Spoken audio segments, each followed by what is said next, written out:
Turistforeningen for Ebeltoft og Mols arrangerer en cykeltur hver tirsdag året rundt. Her hygger vi med hinanden, imens vi nyder områdets flotte natur og den friske luft. Det går ikke bare altid lige ud af landevejen, så man får også rørt sig i det ofte kuperede terræn, som vi cykler rundt i. Vi har en guide med på alle turene, og der er ca. 20 forskellige ture, som fører os rundt på Mols og i og omkring Ebeltoft.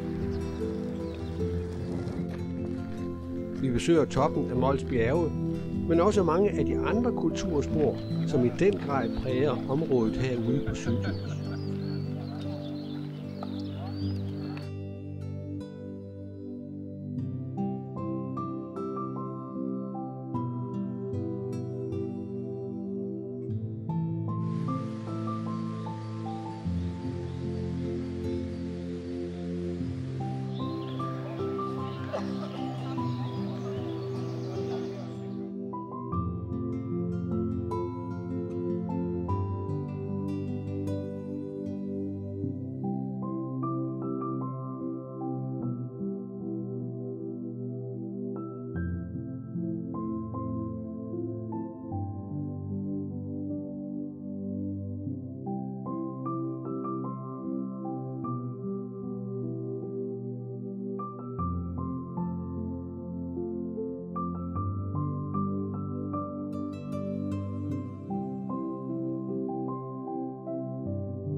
Hvis du vil vide mere om vores cykelture, så gå ind på vores hjemmeside, hvor vi oplyser om cykelturene for den måned, vi er i.